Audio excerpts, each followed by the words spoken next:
Council session is now in session. The Honorable Chad Williams will give the invocation Pledge of Allegiance. Please stand with me, if you will. God, thank you for the many blessings you've given our county. Please be with us tonight as we try to figure out the best things to do with them. And please be with all our citizens, whether here or away. Amen. Amen. I pledge allegiance to the flag of the United States of America and to the republic for which it stands, one nation, under God, indivisible, with liberty and justice for all. You want me to use a little bit of darkener back there? That reflection was killing me. You just keep coming. Oh, God. Next order of business is oath of office for newly appointed board and commission members. As I call your name, if you'd come forward. Johnny Walker, Dwight Wood, Andy Starr.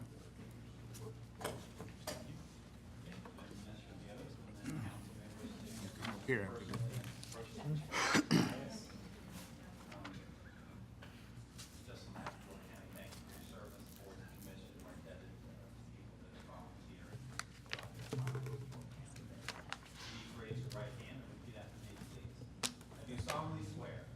Solemnly swear that I am duly qualified, that I am duly qualified, according to the Constitution of this state, according to the Constitution of the state, to exercise the duties of the office exercise the duties of the office to which I have been appointed, to which I have been appointed, and that I will, to the best of my ability, I will, to the best of my ability, discharge the duties thereof, discharge the duties thereof, preserve, protect, and defend preserve, protect, and defend the Constitution of this state the Constitution of this state and of the United States.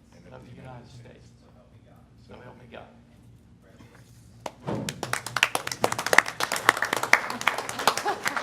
Congratulations. Thank you very much. Appreciate it. I know you did better than the left. Appreciate it. But you did, but you don't look like serving. Thanks, Johnny. Thank Bobby you. back in? Thank you. Back and forth. Really good to see you. Absolutely. Thank you. Okay, we are honored to recognize,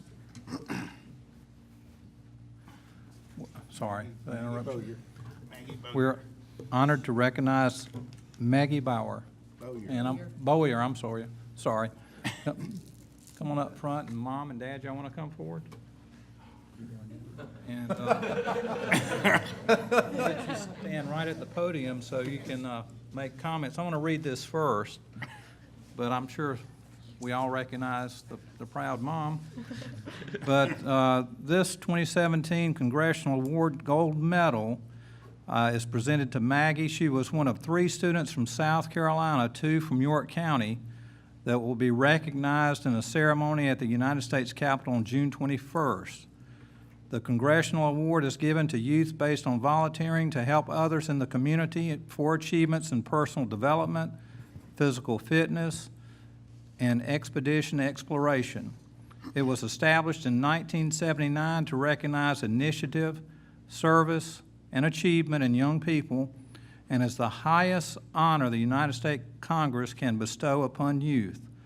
Maggie recorded almost 1,100 hours for the program over the last 2.5 years. Her activities in York County included volunteering for various Museum of York County programs, working for Nance Farms LLC in McConnell's, and involvement in clubs and activities associated with Neely's Creek ARP Church and at Rock Hill High School.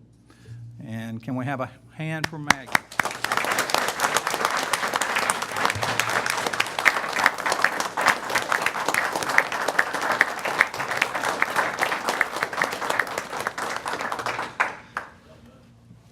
She also lives in District 5.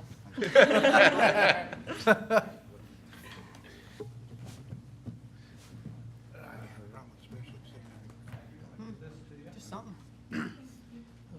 Certificate, I'm gonna let you say a few words. But I figured we.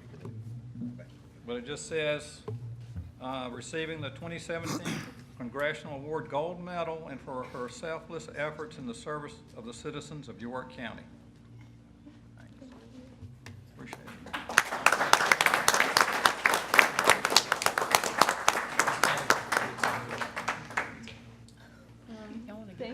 letting me do all the opportunities I got to do.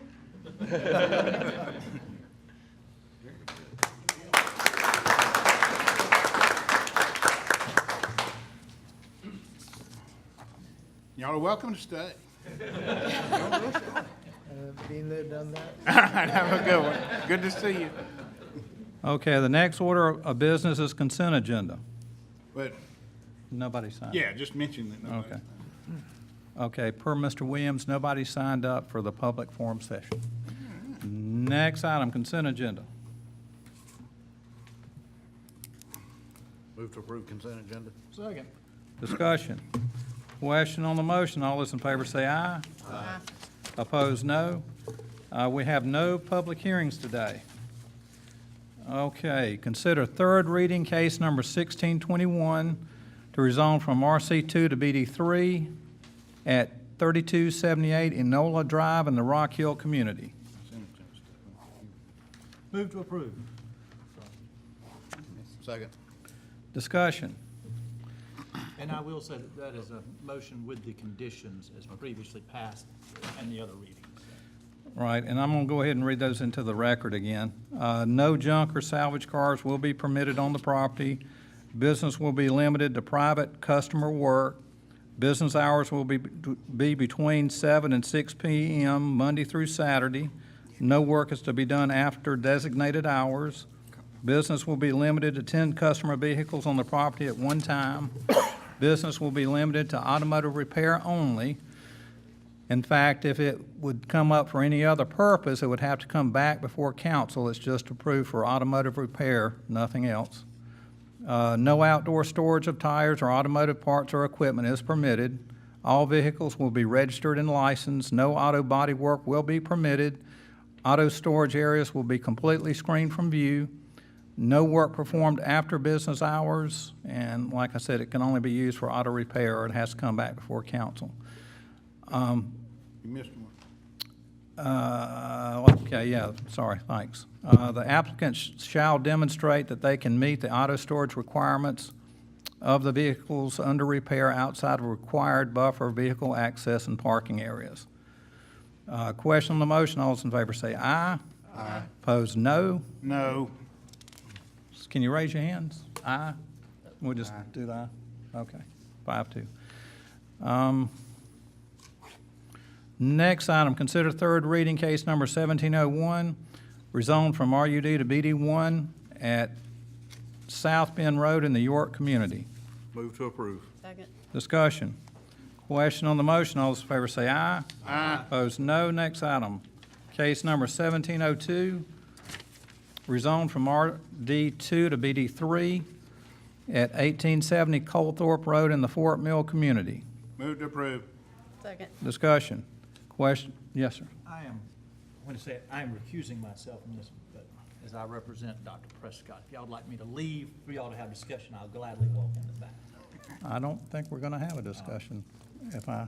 Question on the motion, all those in favor say aye. Aye. Opposed, no. Next item, consider second reading case number 1705, rezoned from RUD to light industrial at James Harvey Road in the York community. And I am going to recuse myself on this one, and I've already given her a reason, given Karen my written reason why, so I will step in the back. Good for you. Until the vote's taken. Move to approve. Second. Discussion. Robert, you can come back. Well, we got to vote on it. Question on the motion, all those in favor say aye. Aye. Opposed, no. Next item, new business. Council to consider. May better go get him. I'll go get it. Yeah, he didn't hear me. He wasn't through yet. He doesn't want to come back. Council to consider first reading of an ordinance to establish operating and capital budgets for the operation of the county government of York County for the fiscal year commencing July 1st, 2017, to provide for the levy of taxes for York County for the fiscal year commencing July 1st, 2017, to provide for the expenditure of tax revenues and other county funds, to establish and fund a reserve account pursuant to the millage cap exception with Section 61320, South Carolina Code of Laws, and to provide for other fiscal matters related to county government. And this is kind of in title only kind of thing. Yeah, for some reason I always have to make this motion, so move to approve. Second. Discussion. Question on the motion. All those in favor say aye. Aye. Opposed, no. Next item, council to consider award of bid number 2426 regarding the construction of York County's new recovered materials processing facility to the lowest responsive and responsible bidder, Beam Construction of Cherryville, North Carolina, for a total bid amount of $4,924,850. Move to approve. Second. Discussion. Question on the motion. All those in favor say aye. Aye. Opposed, no. Next item, council to consider approving a contract with CES Group Engineers LLP in an amount not to exceed $96,827.50 for consulting services related to the Eastern Water Loop Connector Project. Move to approve. Second. Discussion. Question on the motion. All those in favor say aye. Aye. Opposed, no. Next item, council to consider approval of a contract with Dewberry Engineers in an amount not to exceed $1,189,247 for the Highway 274 Forest Main Replacement Project. Move to approve. Second. Discussion. Question on the motion. All those in favor say aye. Aye. Opposed, no. Next item, council to consider approval of a contract with Armstrong Glenn PC in an amount not to exceed $105,400 for consulting services related to the Langram Branch Road Water and Sewer Project. Move to approve. Second. Discussion. Question on the motion. All those in favor say aye. Aye. Opposed, no. Next item, council to consider first reading by title only of an ordinance to provide for the issuance and sale of approximately $4,018,000 general obligation refunding bonds of 2017 of York County, South Carolina, to prescribe the purposes for which the proceeds shall be expended, to provide for the payment thereof and other matters related thereto. Move to approve. Second. Discussion. Question on the motion. All those in favor say aye. Aye. Opposed, no. Next item, council to consider first reading of an ordinance to allow for the tax assessor to refund the county government portion of overpaid property taxes for illegal residents identified as tax map number 636010333, and to provide for other matters related thereto. Move to approve. Ma'am, sir? We got a second? I heard a, I'm going to second, but for purposes of discussion. okay, discussion. Ms. Cox? I think I'm going to repeat what I said at the last time. And I believe that, that we should review this. I believe that we should give our tax assessor the discretion to address this, create a capped fund so that we avoid the issues that we talked about before. And I don't think that that's part of the ordinance as far as I can tell. I'd like to see it changed to reflect those protections and to eliminate the possibility that this becomes politicized by giving that discretion to our tax assessor. Mr. Chairman, I'd like to make a comment. Yes, sir. Mr. I just want to inform the council that I've been trying to, I got some word to our county attorney to try to go ahead and put together an ordinance that would try to address the concerns of limiting the liability of this coming up down the road, that would have an option that our county assessor would be able to make the decision without it coming back to council. I think Christy and I are on the same page when we're trying to limit that liability. I know some council members had a concern that there may be several hundred or 1,000 or how many other people they think that may fall into this boat. But I've spoken with Robert Weaver, our assessor, every week to find out if we're getting tons of calls, any concerns, or do we have a population out there that this would apply to address this concern. And he hasn't seen any uptick. It's been business as usual. But I'm on the lines of trying to have a number of years that we can go to, and I think Christian and I are pretty similar on coming up with a way to limit the liability that may fall on the county. Obviously, we will be concerned if someone's been in this boat for 10 years of overpayment. So I think it's just a matter of working out how do we structure that to put those protections in an ordinance, but I don't think it can go in this ordinance. I think it needs to be a separate ordinance that we run after this situation. And we tried, I spoke with Mr. Kendry, and obviously we weren't able to get something put together for this meeting, so we're looking at possibly having something in writing kind of us to start with and massage through the three reading process that will establish just what she said, something that will give our county assessor some leeway to possibly handle these cases without them coming back to council. And I think the part that we will have to decide on is what parameters, what kind of structure, whether it's a certain amount of money, whether it's a certain amount of years, that would all kind of be up for discussion once that ordinance comes to us as council. Bump, at the last meeting, you mentioned 4 years. Ms. Love. So, That's okay. yeah, you mentioned 4 years, so I felt like that was something that would be fair. It gives twice the amount of time that we have now. And I didn't know if in voting on this, is it something that where we can, is it an all or nothing, or is it something that can be, No, it can be whatever our motion is. so my suggestion would be, number one, I definitely think that our assessor should be able to make the decision, make that call going forward. But, you know, that's to be discussed at a future meeting, I'm sure. But you had said 4 years, and I felt like that sounded like a fair number.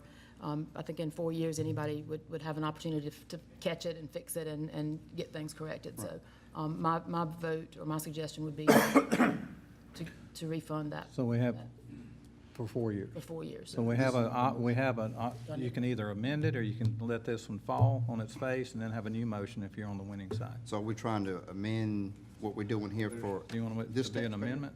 So I would make the motion that we make the amendment to this to apply those taxes, to refund the taxes back for 4 years. 4 years. That would be the one that Bump was just talking about, that's not this ordinance. Not That this would be ordinance. the- Right, but she could still, Oh, you're talking about. I'm talking about just this one. case. Yeah. I'm thinking about changing. yeah, she's talking about how much she would be willing to do. Do we have a second to that amendment? Second. Okay.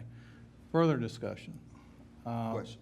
Yes, sir. So we're talking about not doing the 10-year overpayment for this one, but just go ahead and set and kind of what we're looking to do with the next ordinance, put it in place for this case going forward.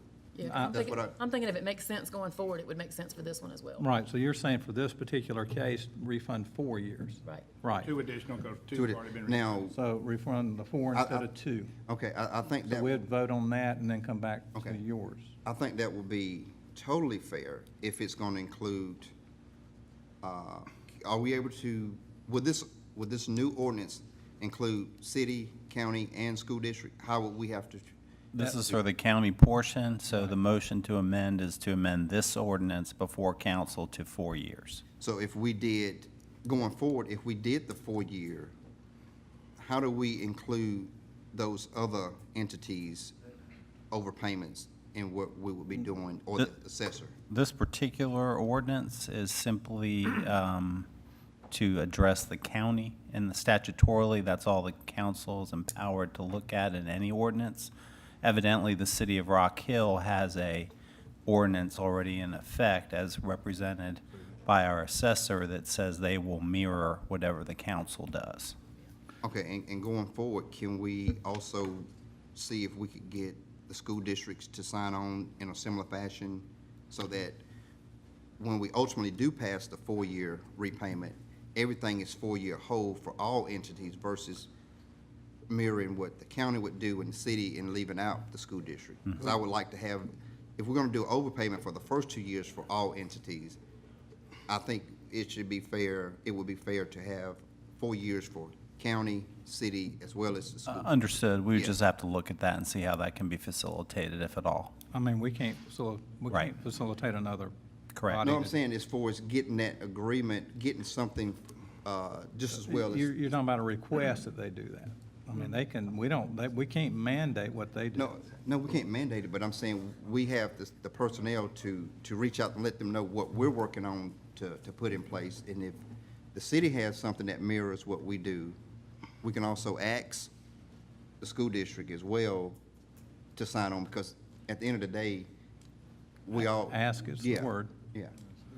But Mr. Williams, I think there's definitely merit in refunding this taxpayer, which is why I voted for it in the first place. I was the only one that two voted for it in the first place. But the discussion that came up as part of that And part of the original discussion was we probably won't have any problem setting this precedent, and we got a lot of people that probably won't come back. But what has changed my mind, I think, is the discussion we're having right here. We already have a rule for 2 years, and that applies, as far as I know, it applies to the city and the school districts and everybody. And then we're trying to change it to 4. We already have a rule. It doesn't set precedent, so that's what, we had different staff recommendations, and that's what changed my mind is what could possibly happen in the future. And I guess the reason that I'm voting against it is because if we pass it, we're dealing with probablys and possiblies. And the fact that we think we need to pass a companion ordinance so it doesn't happen again, well, if we need to do that, then why are we justifying this time? Because there's going to be people that are in the same situation that it just gets so convoluted, which is basically what made me decide the 2-year rule we already have that's set by the state is good enough for me. Well, I would about, Mr. Chairman, if I can make one more comment. Yes, sir, Mr. Roddy. You know, if we always question, if we do something now, how would it be fair to someone later if we come back and change the rules? Well, rules change from legal rules to any type rules, because we've had a situation where we went back and billed someone for 10 years and made them pay. And a year and a half later, that rule changed to 3 years. We didn't go back and refund that gentleman that paid the 10-year payment that we required, but it happened at the time the rule was to go back 10 years. We can't always second guess to say, well, what if someone comes up later? We have to deal with what's the rule now, and the rule now gives us that discretion to go back these 10 years that's on the books. And if it changes next week, next month, someone who settled their situation under the old rule that didn't pursue that funding, they can't come back now. I used a perfect example last time when I was speaking to someone that committed a crime was sentenced under one statute. That statute was later changed, and the person committing the same crime got a lesser sentence. You don't go back and let the person that was sentenced under the old statute, you don't reduce their sentence because they committed the crime under the statute that was at the time. So we can't play the what if scenario, and when it happens, we have to deal with it as to what the rule says now, and the rule doesn't limit us to do it now. So that's kind of my argument. There's always going to be rule changes that impact what we can and what we can't do, but we can't not look at this case because there's no limit on the statute. Obviously, we could limit what we do, but let's don't say, well, we know we're going to change the rules, so let's go ahead and put it in place for this case. But if 4 years is what we come up with, I was just saying let's pursue making it a full 4-year repayment with all parties, the city, the county, and the school district. I think because the bulk of the overpayments or any property tax bill goes to the school district. So I'm saying let's reach out and try to get something in place with them as well that we could feel comfortable with them mirroring what we do the same way the city does. That's all I'm saying, because the biggest portion of anyone's tax bill goes to school and school operations. Yes, sir. And Mr. Williams.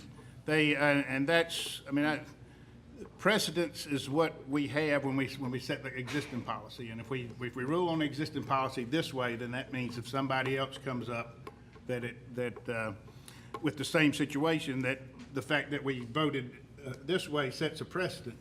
We do have discretion, but the discretion is, in my mind, is for extraordinary circumstances. There aren't any extraordinary circumstances in this case, so that's what I mean. Dealing with just this rule, like you're talking about, that we have the discretion. And it's supposed to be extraordinary. We have to write an ordinance to do it. We have to go through 3 readings and a public hearing. And I'll try not to say any more tonight, because assuming that it passes, we will have that opportunity and hear from the public, but some of the ones that I've heard from. But Karen, is that on the record? I said try. I just wanted to, I agree those are points well made, but I wanted to, from my perspective, that's how the current ordinance applies to this one. you know, often told I'm just pretty much black and white about everything, but this is an example of where I'm not. I mean, Mr. Roddy made excellent, intelligent points. Mr. Johnson, now Mr. Williams, makes excellent, intelligent points. The day after our last meeting, I got an email from a constituent who had been in the same boat and said, how am I going to get my money back? And I thought, and I forwarded that to Bill, and I said, well, here it comes. So that kind of had me leaning toward this is not going to be good, but at the same time, I had running through my mind what Miss Love was tossing around. And I thought maybe there's a way to meet in the middle and just have a happy meet in the middle situation. Then we have to deal with what comes after that. So I'm going to support Ms. Love's amended motion because I just think it's trying to just be fair and meet in the middle. So question on the amended motion. All those in favor say aye. Aye. All those opposed, no. No. Mr. Chairman, Yes, sir.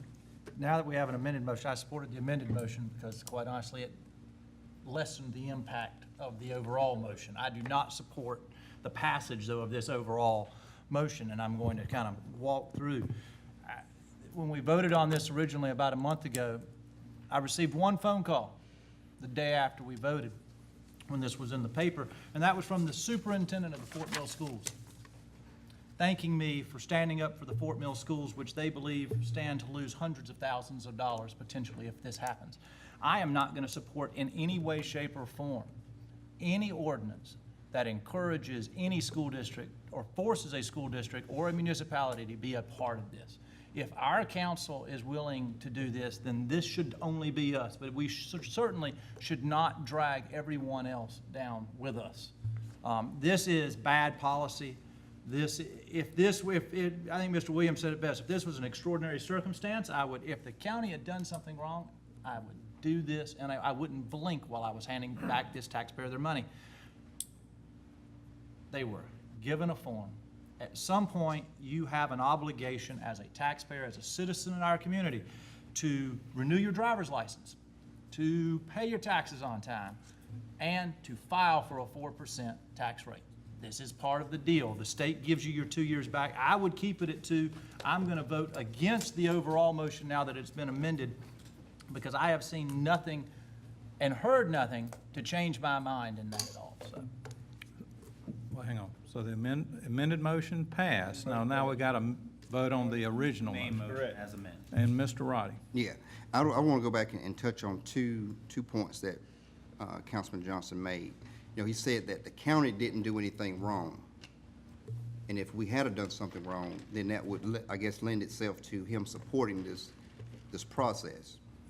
The same situation came to us back in February, where we had a taxpayer who purchased a piece of property, who didn't fill out the necessary form to switch the property over to AGC. The tax bill on that was $11,000 something. That came to council for our discretion to extend the deadline to allow this taxpayer to once go in and fill out the proper paperwork to reduce it to AGC or switch it over to AGC, which is the lowest tax rate you can have. That tax bill went overnight from $11,000 to $38. And I'd like to point out, the very person that supported that motion was the one that's speaking against this one. When we have the discretion, we use it for certain situations. We extending this deadline, Mr. Johnson supported us extending this deadline, which allowed this taxpayer's tax bill to go from $11,000 to $38. But when we get the discretion now to address a different situation, and the only difference I see in that is we received a letter from an attorney saying he screwed up.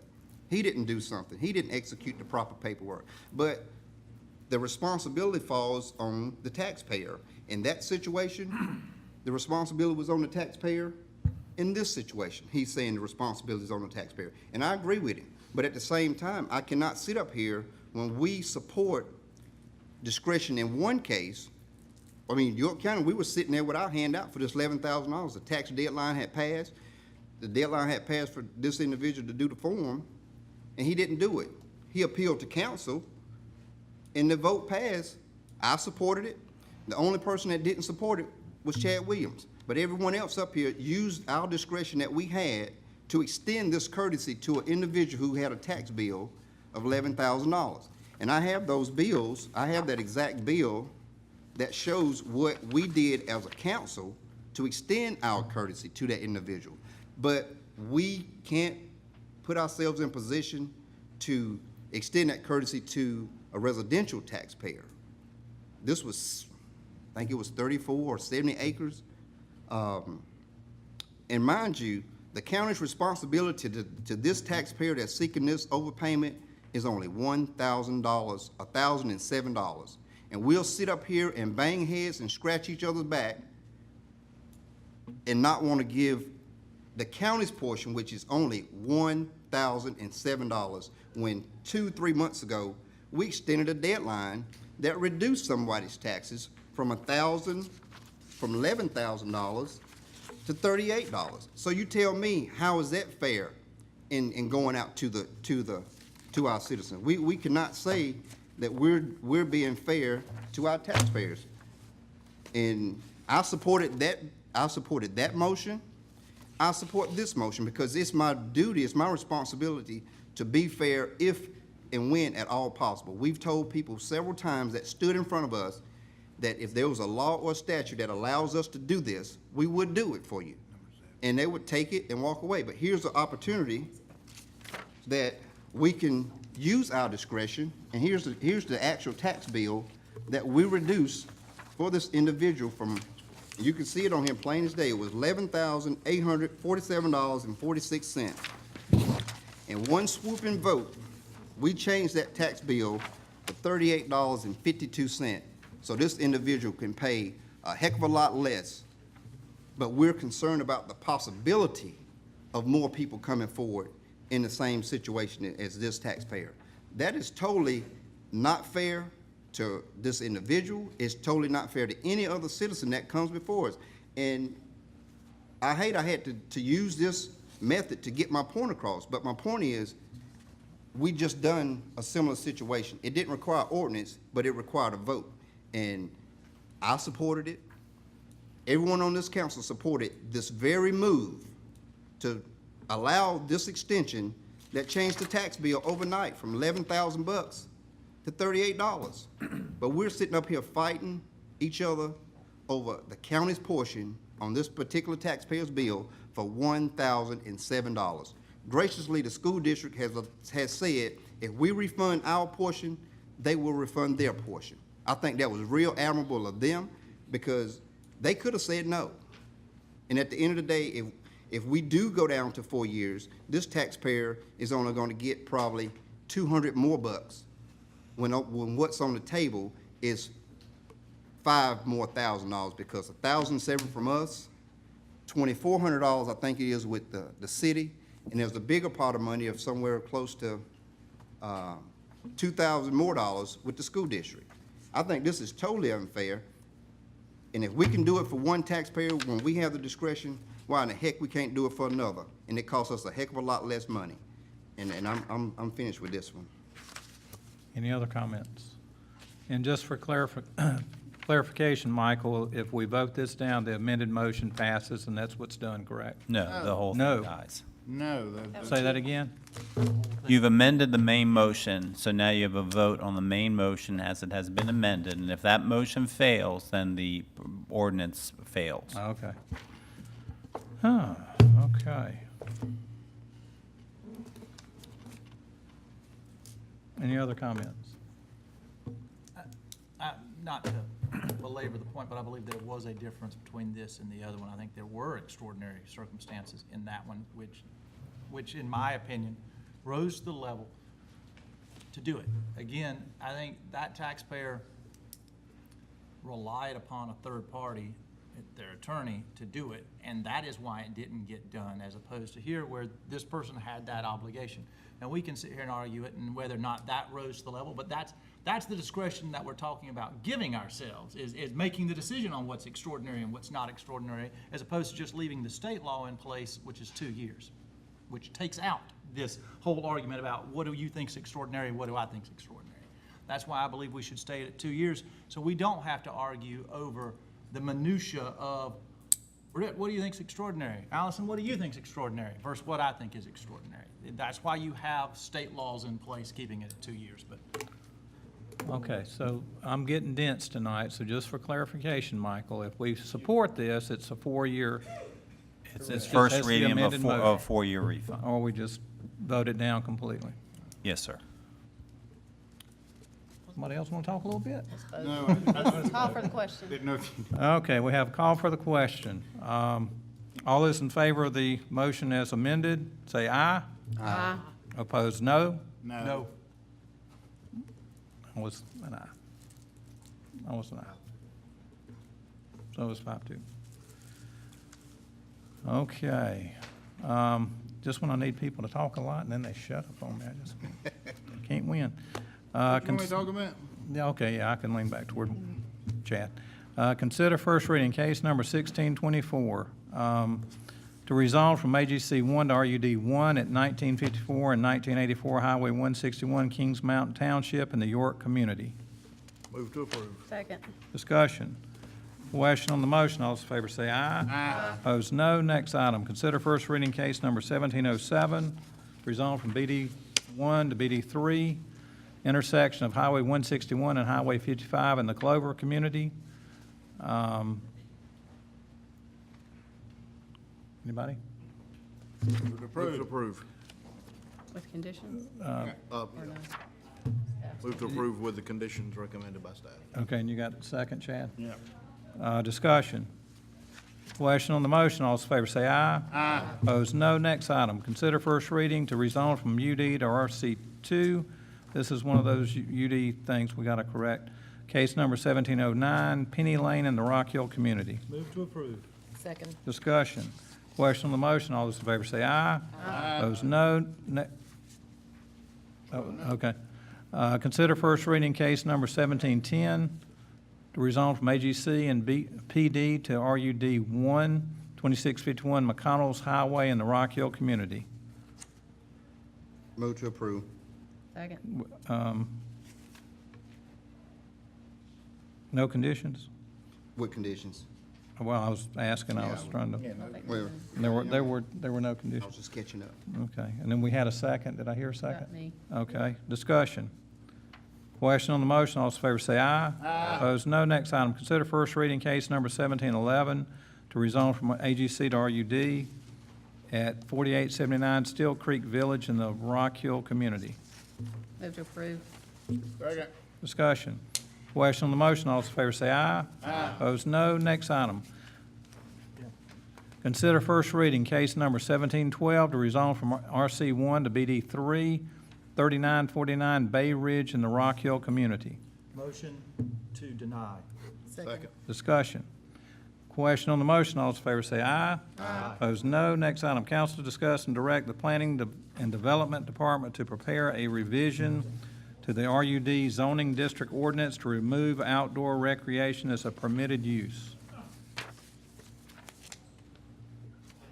I requested that this be yeah. on the agenda. For those of you who don't know, I've had a recent issue pop up in my district in RUD, and a water park is apparently a permitted use without any oversight whatsoever. And I'm certainly not opposed to us reviewing any uses in the county, but this particular one can be a tremendous problem for us, and I definitely do not. First of all, I don't even see how it fits within the generalized area. If we don't have a definition for it, we certainly need to have one. But secondly, it should at least be a special exception, given the impact that this type of facility can have on the community. I don't know if you saw the recent news about the mega farms that are going in Aiken, I believe that it is. They are, basically DHEC doesn't regulate them using the water, the underground water source. They draw a tremendous amount of water and faucets to existing residents' home, and the small farmers who have farms out that way, their water source is drying up because DHEC does not regulate that at all.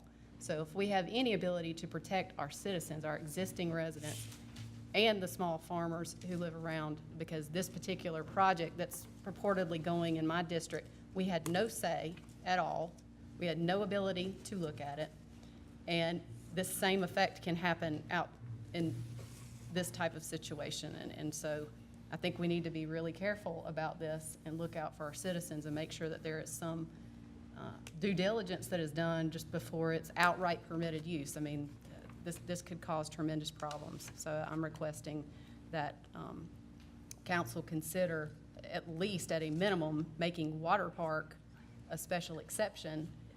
And I would, honestly, I would have expected staff to make a recommendation on this, given the conversations that I've had with them and the concerns about water conservation and how do we make sure that we're protecting the citizens. This is our duty, this is our job, and I would ask for council to consider that and for us to move forward with something that protects our folks. That's all, Chad. Mr. Williams? That I certainly don't have a problem supporting that, especially the special exception. The recreation uses that we have here, golf course, hunt club, parks, play fields, were certainly what we called recreation when the zoning code was written. I don't think we thought about water parks and later take facilities and all this stuff, so having it as a special exception would allow that extra review to take place, and we could put the environmental concerns and whatever else in there. But I don't have a problem supporting that. Mr. Johnson? My question's more to Mrs. Cox. What is, and forgive me, because I didn't read about Aiken, so I have no idea. What is, do they build water parks in Aiken? Is that where they're draining the water from, or what are they using that water In that for? instance, they're building commercial Potato farms. farm. Potato. A billion gallons a day, or a billion gallons. Billion? Is, Billions with is, an S. well, then is the question that we should regulate whether or not you could build a water park versus the use of water itself? I mean, and that's those are Right. two different things to talk about.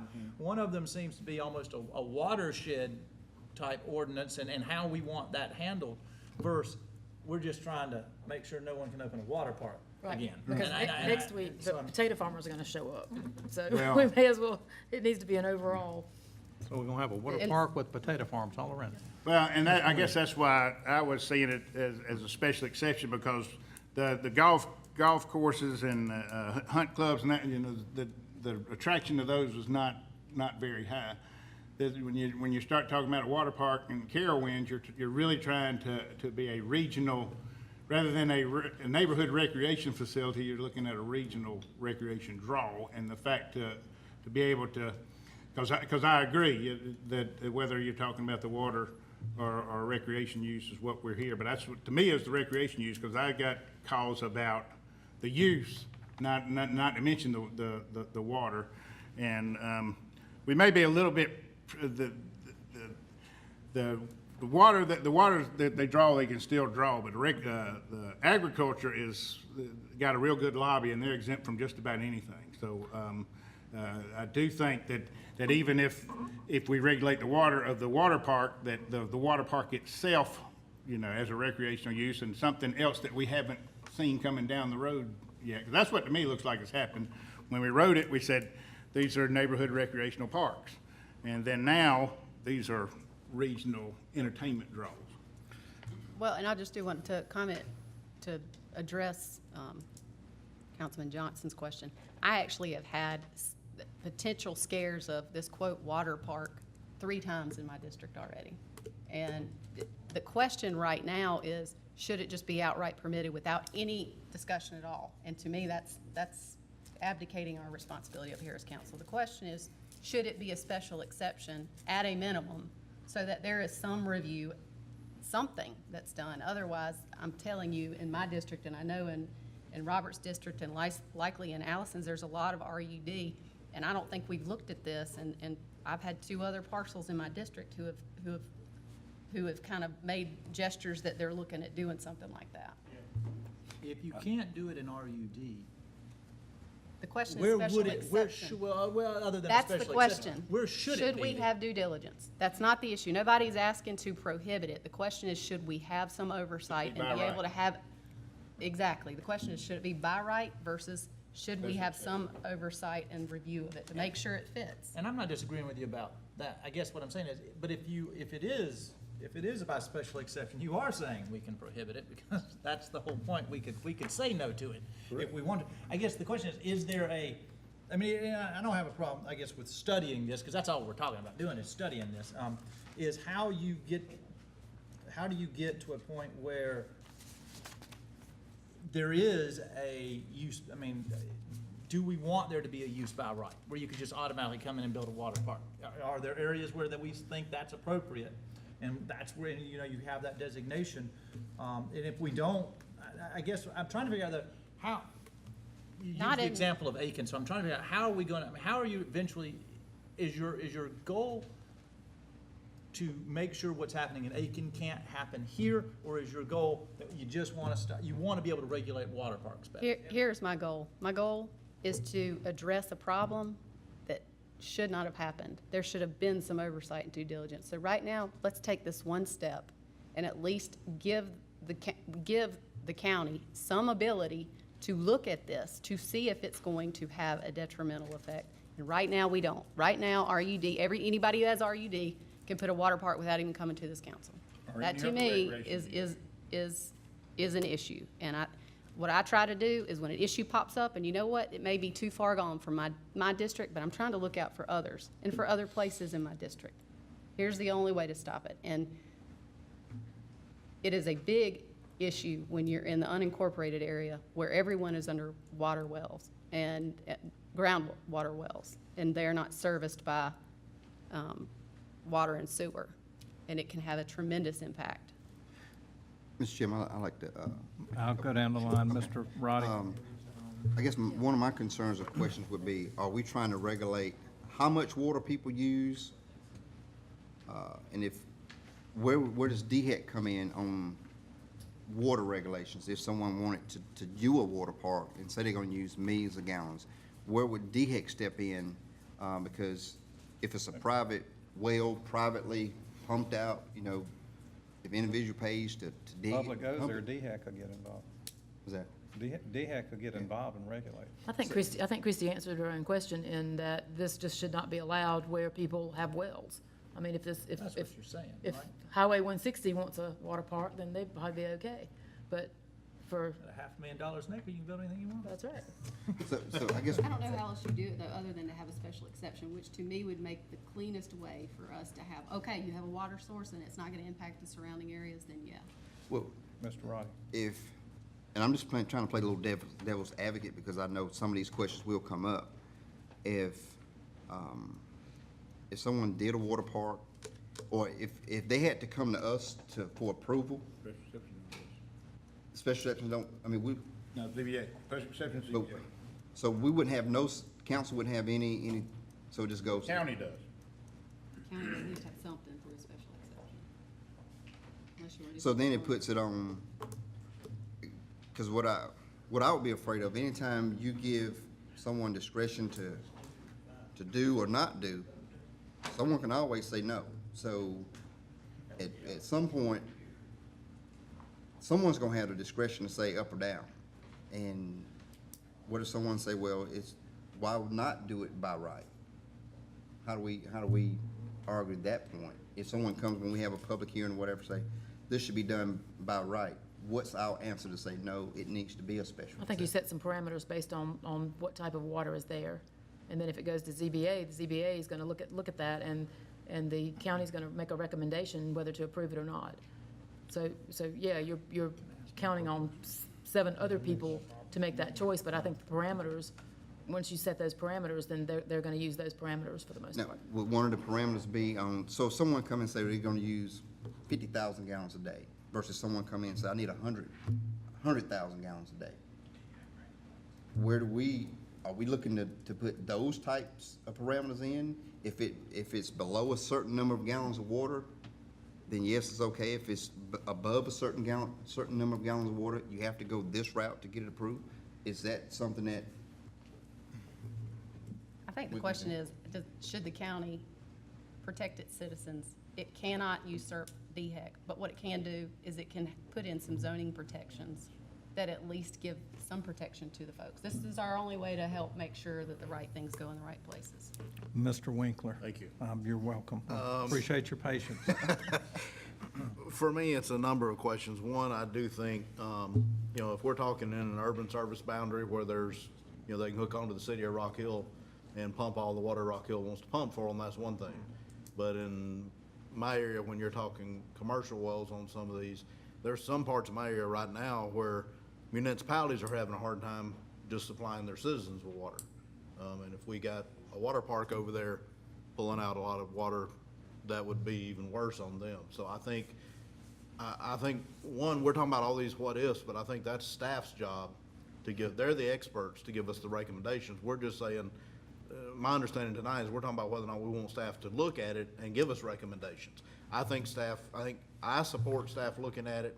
I think at a minimum, it should be some sort of an exception, special exception. I do think we need to look at the agriculture side of it. Again, there's very limited what can be done with that, but this particular article talked about this one potato farm in particular that drew 1 billion gallons out of a river and dropped the river over 7%. So, I think that's another problem we need to look at and probably need to have staff looking at water use overall and what's, reasonable and what's not in the rural areas where they're not hooking into Rock Hill or, somebody else. But I fully support, giving staff direction to see, what they as the experts recommend to us. But I think it should be reviewed somehow before somebody can pull that much water for whatever reason. Mr. Johnson. I guess, I don't have any, I think we should study this. But when I read what the questions kind of that we've been asked to conquer tonight, does council want it changed? Do we want it to be a special exception? Do we want this applied to all districts, or do we want to redefine outdoor recreation? And I think we need to give some guidance and be fairly specific what we want staff, because you're right, staff's the one who are the experts, they're the one who should answer it. I mean, because I'm interested is, can we restrict the use if they're not on public water? Can we literally, and make this apply specifically to them, that this is carved out of recreation, and then you wouldn't need to make it a special exception? Because you wouldn't need to come before us and make a determination if you were on some type of city water.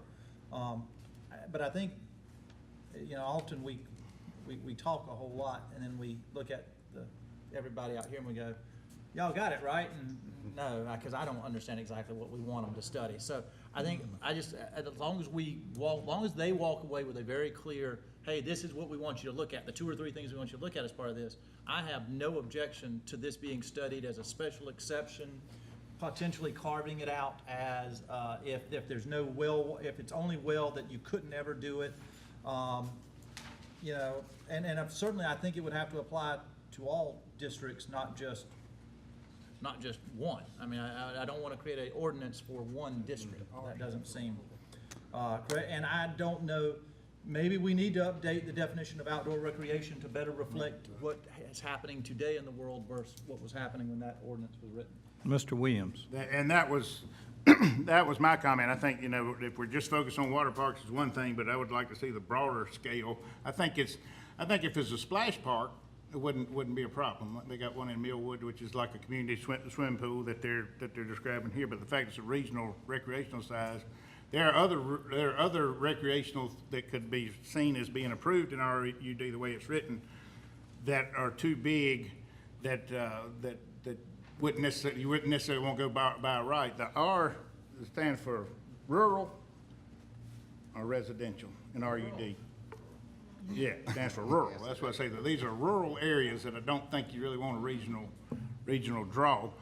So I would just, that way, because DHEC does do the water, but the size of the recreation event, I think, addresses both concerns. Mr. Chairman, can I make one more? Yes, comment?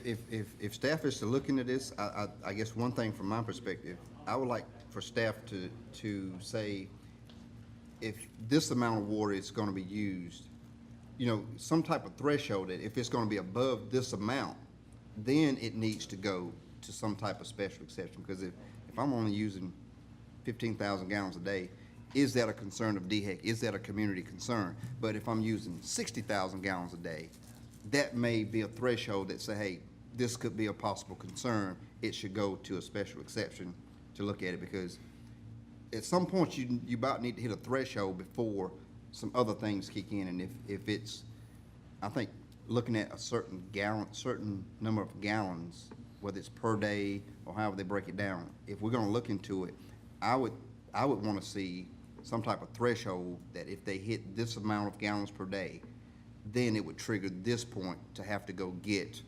approval. I would like to wrap it up by just reminding the council. Mr. Chairman. Yes, sir. No, sir. No, sir. Reminding the council that, one, this is already done. We can't retroactively go against a person that's doing it the way he's allowed to do it. It's already graded, so it's not going to stop this. In terms of the staff reviewing this, I certainly understand the logic, and I don't have an issue with that, but if we remember 2 years ago talking about the watershed issue and how important that was, staff's got that on the list somewhere, but it's somewhere on that list. So if we're going to have every meeting throw something at Audra, well, hey, how about doing this now? She's never going to get anything done. So, my concern is that certainly there's logic into what's being said, but Audra, you want to give a frank opinion on this? What time frame you could even deal with it? Because I'm sure there's other higher priorities. The question is, is this a priority that you want me to set other things aside to do? I'm helping out on the UD rezoning. I'm down 2 staff members. I have people want me to look at the stormwater ordinance, sign ordinance, and all of those. So if this is a priority, you tell me it's my priority, and I set those things aside. I would also like to make sure when you're directing me, if it's a water issue, that's fine, we can research it. That is not my staff or my area of expertise. That is going to take us a while to research, especially the role of state and local governments in that. I would want to give you a really good recommendation on that issue. Well, I don't want to interrupt you, but that was the other point I was making, because I was thinking we were getting into the territory of DHEC more than zoning and planning department. So, but I mean, that could be a clarification, simple task but. Can I ask you, how difficult would it be to draft an ordinance that puts this particular use as a special exception? How difficult would that be? It depends on what you want to regulate with the special exception. If it's just the land use, the ZBA is pretty solid on, is it compatible with what's adjacent to them? If you want to start getting into water standards, then I need to draft something that says what those standards are and give them some guidance. I don't have a hydrologist on staff. I don't have a civil engineer that specializes in water. So when you start putting in or questioning things that are normally regulated by DHEC, then that requires more effort on my part. Also, as much as it sounds simple to say it's just a special exception for this, I still do have to consider all the other areas of all the other districts. Do I make the same recommendation for AGC and AGC1 and RUD? I'll have to change all the code sections that reference this. Also, if we're going to go to this endeavor, then why stop with just one use? I do not think I have zip lining as an outdoor recreation use. I'm not sure if I have a skate park defined in an outdoor recreation use. So I would assume council would want me to consider those types of uses as well. So, I mean, the point being that Audra it's not as It is. linear or fine-tuned. I mean, she has so many parameters that she has to go from and let it expound on. It is Bill. not Yes, that sir. hard. Hang I on. am so, you know Hang- what? Hang on, you're No, out of order. I get, you let me You're out know of- when I can speak. You're out of order, and you're done, too. No, I'm Mr. not. Shanahan, you're No, out I'm of not. order. You are not. Mr. allowed to Shanahan. refrain me from speaking for my. Yes, folks in I my am, as district. chairman. No, you are not. You're out of order, When you finish speaking, You're out then of I order. speak. You're out of Let me know order. when you're done. Mr. Shanahan. I think I have actually been thinking about this one. I think maybe what the approach needs to be is, I have no idea how much, I'm not an engineer, of course, how much water that a water park would use. I assume would be a lot of water. I think my question would be the damage to the properties around it because of the usage of all that water. Would it lower their wells so much, the water level so much that they couldn't use the wells? And if it caused damage, I don't think DHEC would approve something that was damaging or hurting the people that live in those areas. Something Well, to and think that's about. the point I'm trying to make, that DHEC is the one that's involved with the water situation, but Mr. Roddy? Yeah, that was kind of my thinking, at some level of use, where would that target be that it could be damaging to neighboring properties or neighboring wells? That may be difficult for our planning department. Maybe DHEC would have that type of expertise to say, yeah, if you're gonna pull 50 million gallons from this well on these type properties, it's gonna have an effect on joining wells that's pulling from the same stream.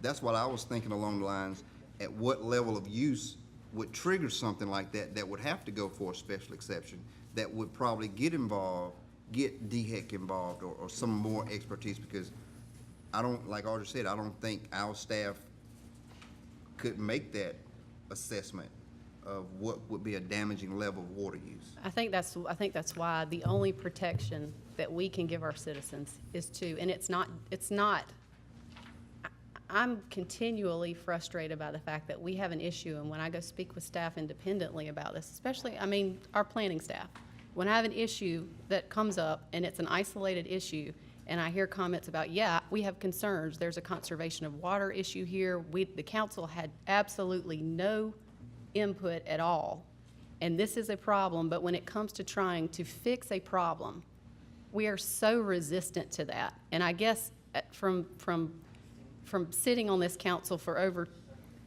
nearly 2.5 years now, I guess creating a special exception gives this opportunity for us to have that discussion. Otherwise, it just happens. Anybody who has RUD listing can put this type of use in, period, without any discussion. It seems to me from the discussion we've had here that it at least needs to be in a special exception that allows the discussion to be had, so that there is some due diligence. Without that, it all just goes. And so all I'm asking is that let's at least put this particular use as a special exception. That does not create a tremendous problem. It doesn't get us into the water regs, but it gives the opportunity for ZBA to at least look at it and say, is this compatible? Is it compatible or not? And let's just fix the problems as we go along instead of continually kicking the can down the road. Well, and I think it's important to note, too, that in serving the citizens of your district, you're also serving all the citizens of this county, and this chamber should be shown that respect and order, and wait your turn. Wow. And not interrupt and that kind of stuff. Mr. Winkler? Wow. I'd just like to say I still support, I think, and at least a special exception, so somebody looks at it as a high enough priority that it goes above sign ordinance and those type things that probably are not life-affecting type things. Whether or not you've got water to drink and you lower your neighbor's wells, and I don't know what that is, but I think that's something we need to look at. So I agree, if the first step is make this a special exception, let's do it, and then let's allow staff to start looking for some experts. Again, I know they've got 9 million things that we've told them, but when it comes to water quality and that kind of thing, they've got some other water quality issues already on their radar they're working on. Let them work on this with that if they can. And signage, in my opinion, falls down somewhere when you're talking about ordinances for what size sign they can have. That's a lower priority. It's not just about the Ms. size of Love. the signs, but the one thing I think that's frustrating for me is where, what we have says, the planning department has approved a grading and site development permit for a water park located on Rambo Road. And then we come to a meeting like this, and everybody's out of order, as far as I'm concerned. And what I would love to say is, what I would love to do is ask a question and have the planning department who approved this site development say, we've already checked with DHEC, and this is what we found out, because why is it up to 7 of us to question something that I feel like should be questioned by the planning department? And, I mean, obviously, to me, a water park is gonna have some effect, a negative effect. I think it's gonna be a detriment to that area. I certainly wouldn't want one out beyond Clover, you know, in my district. I just don't think it's the right thing. So if, I understand that the to-do list is very long, but I think there are a lot of things that need to be done, that could have been done in prior to approving a site, just a few phone calls, so that the questions could at least be answered, and somebody could say, you know what, we checked with DHEC, and this is the effect, or this is not the effect that's gonna happen. And then we don't have enough information tonight to continue the discussion, other than the fact that it needs to be looked into. But the county, Mr. Johnson. the county, I apologize, the county did not approve the site from a DHEC standpoint, from a water usage standpoint, what they approved it from. And if I'm wrong, Audra, tell me, you did a site package. They came to you, they said, this is how we want to lay it out, this is what it's going to look like, this is how it's going to be. We didn't go in and say, yeah, you can use water or not. DHEC came in and told them, yes, they can drain that water out or not. So I'm not sure it really is a issue of whether planning should have done all this work beforehand. It's really not what planning is to do. They're to say, you brought in the package, the package meets the code, you checked off all the boxes that we are in charge of. DHEC's in charge of this other set of boxes. I think, but I want to go back to what Councilwoman Cox is saying. Making this a special exception, it sounds easy to me, but obviously we wouldn't be arguing about this for 30 minutes if it was that easy. I'd like to see us look at it. I don't know if I'd put it, I mean, obviously, sign ordinance means something to Ms. Lover. She wouldn't have commented after you said that. I still believe we ought to go get a watershed ordinance passed. We've been talking about it about a year and a half now. I think that is more important than this. I think, and that's what we're really arguing about is, what's the priority of this? We have limited resources and limited time to tackle only so many issues in any given period. So where do we rank this as far as, let's get this accomplished? And if we don't rank it in the top 5, then it sits where it sits and it gets to. But if we want to bump other things, I think we need to understand what we're bumping and making this a priority. Then I will support that if that is what the council decides. Do I agree this should be a special exception? Yes. Do I believe it should go to number 1 on the list? I'm not too sure about that. And that's I guess my dilemma as I'm sitting here. Well, and here again, when I hear water, I think DHEC, erosion control, DHEC, all that's DHEC.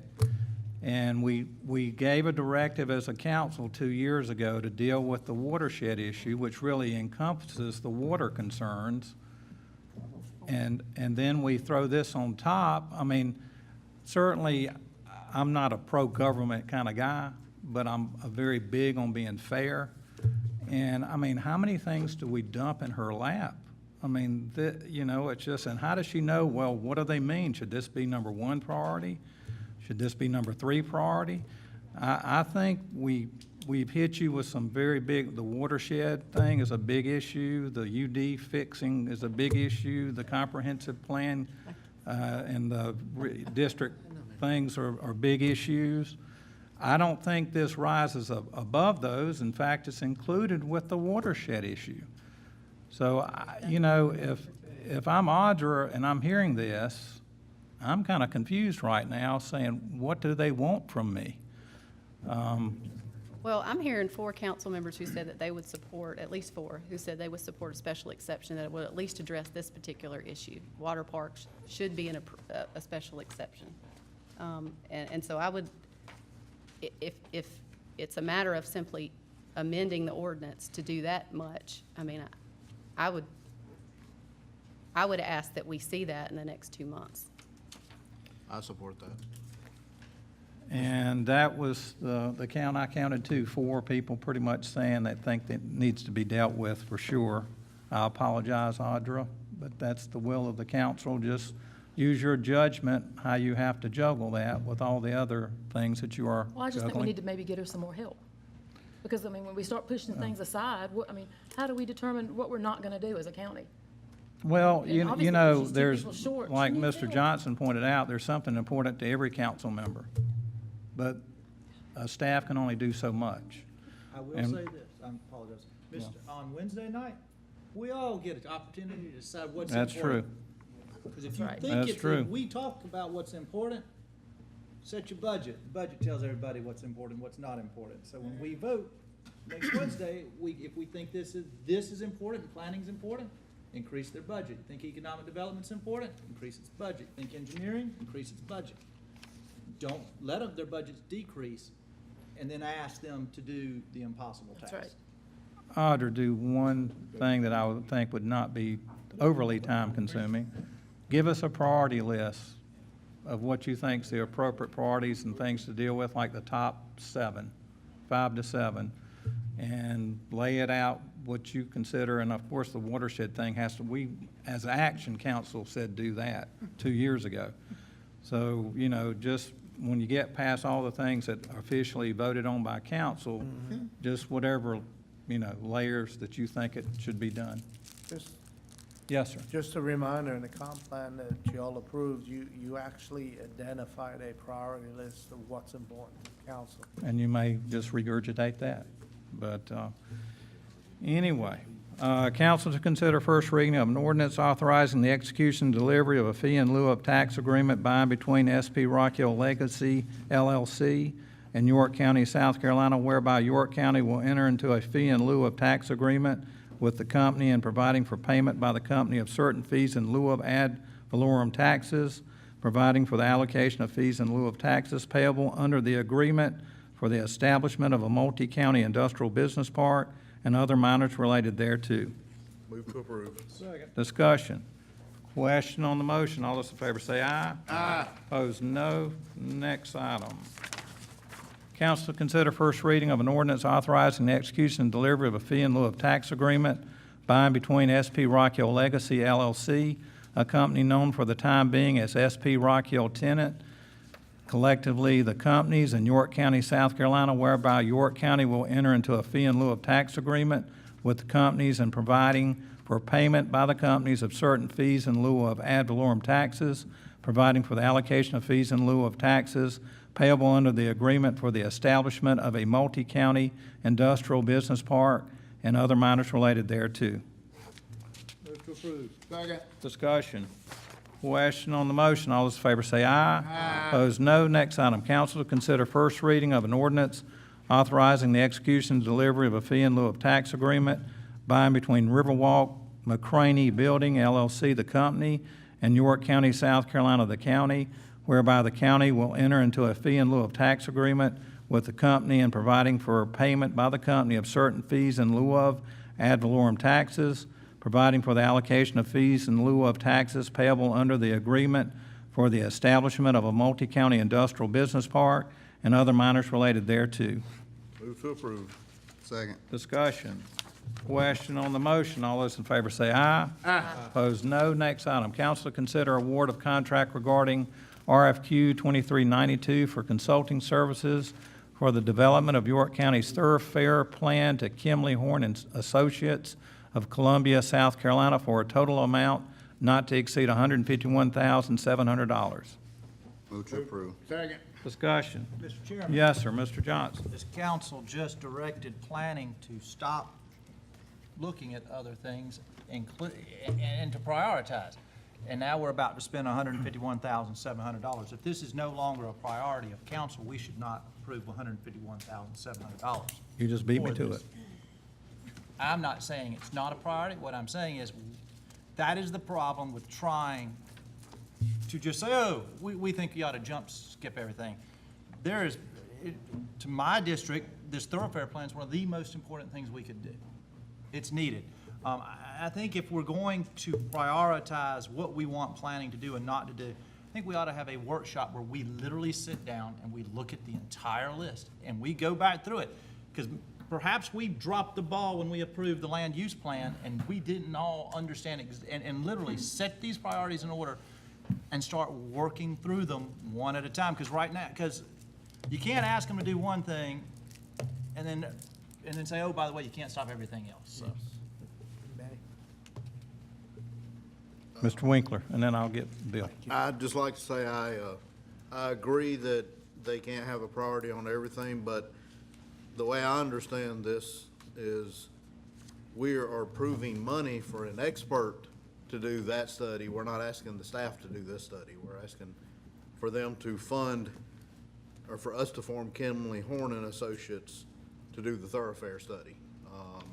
And so that says that's a priority because we're approving the funds, and they can, Kimley Horn can move forward with that part, and staff can hopefully still work on what the other priorities are that we've told them in the proper order of where they feel it needs to be. That's my understanding as well. Mr. Williams? They, and when we do have staff taxed, I've been saying a lot in a lot of other places, I mean, we've all done less with more about as much as we can. Amen. It's time to start collaborating with each other, not duplicating areas. We got people that we can, the water is certainly important, and it's important to me, but it's certainly important to other folks in our community, like the Soil and Water Conservation District.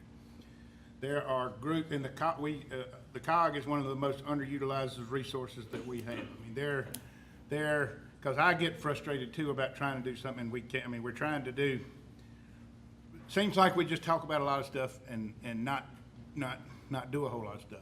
That is not a reflection on staff. That's a reflection on us as far as I'm concerned. And they're collaborating with these folks is another way to where we can try to get more done with less. But all of these are priorities, and we long story short, we had an opportunity to maybe do some things when the economy was slower, that we didn't take advantage of them. Well, the economy's not slow anymore, so we got if we're going to serve we got to listen to our citizens and find a way to serve them. Collaborative efforts is another way to do so. Oh, sorry. Yeah. Mr. Denningham. Thank you. Oh yeah, sorry. No problem at all, sir. Two things, actually, in response to Councilman Johnson. Just so you all know, Councilwoman's Cox and Love have asked me to put together a presentation in reference to the comprehensive land use plan, and it is done, other than I've got to sit down with economic development. So we're a couple of weeks away from having that workshop that y'all just brought up. And in reference to your comments, Councilman Williams, staff have started at the beginning of this year quarterly meetings with the municipalities. The first one, we talked a little bit about buildings, and what came out of the first meeting was looking at the possibility of a booking center. Do we actually need one? And if we do, how's it going to be funded other than just the county, and what it's going to look like, where it's going to be, those sort of things. The last meeting we had, we discussed planning, and what came out of that one is all our planners are going to sit down, and Andy actually is going to be the point person, and we're going to be looking at everyone's land use plan or map for the next 20 years and identify to make sure they all match and they're all talking to each other. All of the municipalities, including Fort Mill, Teague Cay, and Rock Hill, saw a strong, we need to do that, because right now we've got all these different maps and they're not all the same, and those are issues that we're having. And the next one, which will be in 3 months, which will be in June, I believe, June or July, we're going to be talking about economic development as a goal for the whole council. So we are actually doing what you're saying, sir.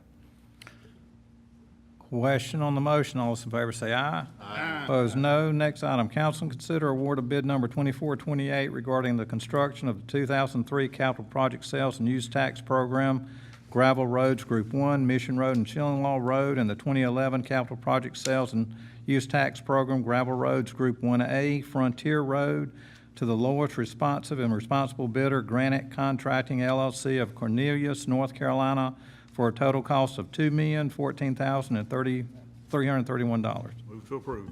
Second. Discussion. Question on the motion. All those in favor say aye. Aye. Opposed, no. Okay. Committee reports. Finance and Operation Committee, Honorable Michael Johnson. Finance Committee met today at 5 o'clock.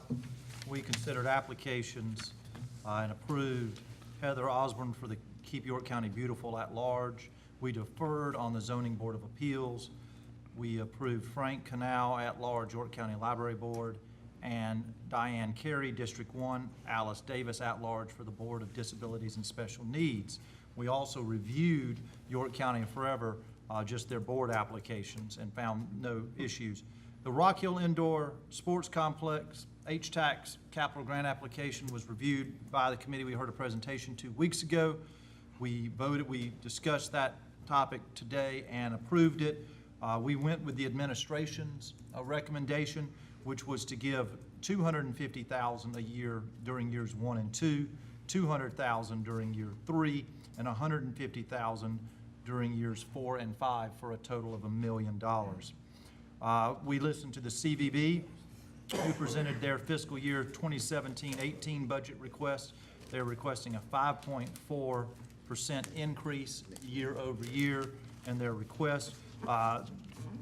We asked the administration and staff to coordinate with them to see if there were some areas in IT that we could work better together with to save money. And Finance directly requested that they could get better information regarding salaries moving forward for the CVB. And then we did an overall finance update in which we basically discussed the workshop and kind of the best formats to try to present all of this information to us as a council, to see if it could be laid out in a way we would understand it a little better.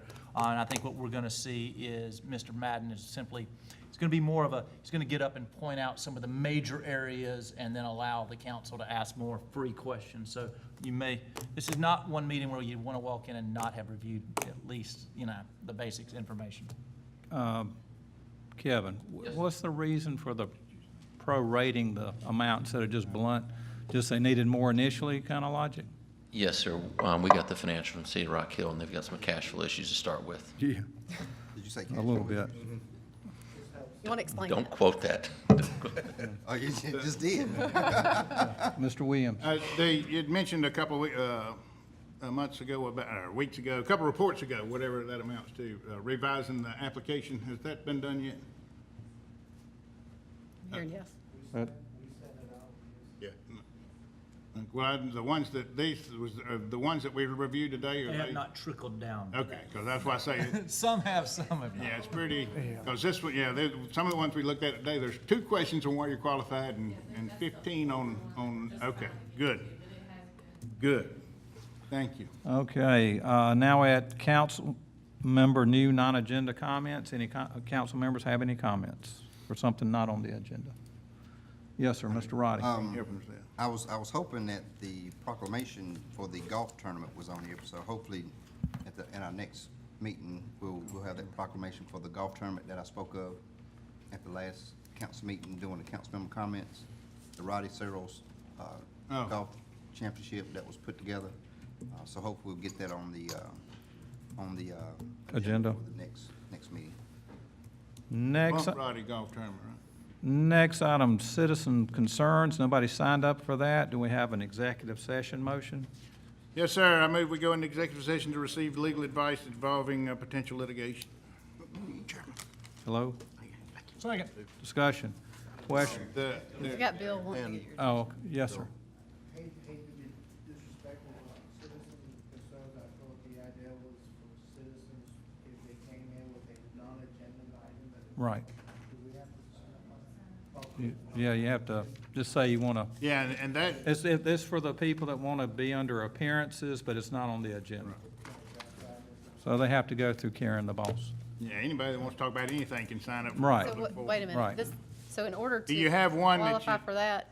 That should, citizen? You can talk about anything you want to talk But my about. question is it the form out here that we used to have? No, that's a public forum. This is for people that want to be under appearances, have 5 minutes, but it's not an agenda item. So we Yeah. talked about making the meetings more Yeah. efficient. And how do they know? They still need to call Karen? Right, they call How like they soon normally before? would. I'm just trying so I can tell my folks Yeah. that a week before they need to come. So about next month. Well, I, The week, right when the agenda's done, the Wednesday goes out Thursday morning, so. Oh, the Monday week. Oh, okay. No, I mean, if it's working for you, that's fine. I got, I think, it looks like Mr. Shanahan may have told some people that should have signed up for the Yeah. 2-minute public forum that Right. they didn't have to. yes. So maybe No. we should allow No. them to speak. No, did anybody want to sign up for the 2 minutes? Yeah, well, You might that's wanna what I mean. speak There's a the- couple Well- of people that If there was some misunderstanding, I'll open it up right now. That's where you sign up for 2 minutes, and that's it. You get 2 minutes. Okay. And this is for, yeah, if you, sure. Okay. Thank you, Bill. That's okay. Thank you very much. Yes. Dwayne Christopher, 1211 Rittenhouse. My question is, did the council receive any information regarding the North Carolina change in the buffer yard law? Are we involved with that? Are we going to say anything to them that it's not a good idea? You're talking about the lake. State law? River buffer. Right, river buffer. No? I did see that. It was not something that was circulated through Idiot. council. I would Okay. certainly be in favor of a resolution to support. I don't know Yeah. how much value that has, but I would be in favor of it and made some comments to other council members Okay. about that. All Well, right. have you got Agreed. something you want to provide to Karen for consideration, a Sure. resolution or something? Yeah, I'm glad to do that. Great, thank you very much. Thank you, sir. Anybody else that wanted to sign up for 2 minutes and didn't at the start of the meeting? No, okay. I believe I spoke with Ms. Karen in person about 10 days ago about being an agenda item. And we changed it for May 1st. Sign me up for 2 minutes.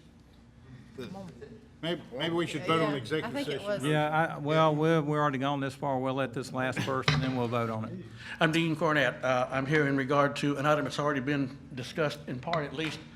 I have a handout that I could give that would very carefully explain and let fully explain what I have to say. Is there a, may I approach, how? Please, and thank you. Right there. 2 pages for each member. Again, I'm Dean Cornett, and greetings and thanks, that's all I can say. The subject is the so-called Southtown Wake Park. The background is simple. It's currently under construction. Plans were submitted to the commission in November and apparently approved sometime early in March. The location is 255 East Rambo Road, Rock Hill, 29730. The current zoning is RUD, that's for rural development. Our RUD does provide for use as a recreational park, we've already discussed. No public hearings were held because there were no apparent zoning issues. Wake Park is a pool of water with overhead devices, cables, ropes, designed for the purpose of propelling or dragging participants along the surface of the water on a ski or a board of some sort. The issue is the language of the current zoning code of the property in question, recreational park, specifically does not provide for a ride or other conveyance which is intended to provide entertainment or amusement. The term Wake Park and the prints submitted to the commission bearing that name specifically provide for a ride or conveyance for the purpose of entertainment or participants. I didn't put this in, but Title 12 of the SC Code, as amended, et cetera, defines amusement park as a place that has rides. Item 5, I've drawn a conclusion suggesting to the commission that the commission rather has erred in its approval process by allowing the project to proceed as a recreational park. Suggested remedies: reverse the decision and deem the project a reverse the decision that deemed the project a recreational park. Number 1, immediately disallow the water park or Wake Park at this location, or perhaps immediately stop work until proper determinations can be made, including holding public hearings in light of the obviously extraordinary impact of such a project in this neighborhood. Or disallow the ride a portion of the project, which I think would probably disable it as an attraction. B, we should probably establish a public communications channel so that the actions of the council and the commission on this matter can be monitored in real time, rather than missing appeal deadlines and things of that nature, not knowing what's going on. As a courtesy to the developer, it would be, I think, good to stop work right now to spare the developer unnecessary expenses should the project be stopped or altered pending final determinations. Dean, I gotta shut Beg- you off. beg pardon? Shut you off right there. All I right, gave you good. over 2 minutes, but, That's a short 2 minutes. yeah, actually, it was, well, never mind. Oops. It was a lot longer than that. Thanks to the council. Oh, Dean, can you give an address? A home address? I'm sorry? Can you give a home address for Karen? My home address? Yes, sir. Yes, I will. To this lady? Yes, sir. Anyway, so we got a motion on executive session and a second. Do we have discussion? All those, if not, all those in favor say aye. Aye. Opposed, no. We'll be back at 10 after 8. We just came out of executive session. There's one action item. Do we have a motion? Yes, move to direct the county attorney to retain an expert as discussed during executive session. Discussion. All those in favor say aye. Aye. Opposed, no. Any other comments, questions? If there's none, do we have a motion to adjourn? So moved. Discussion. All those in favor say aye. Aye. We are adjourned.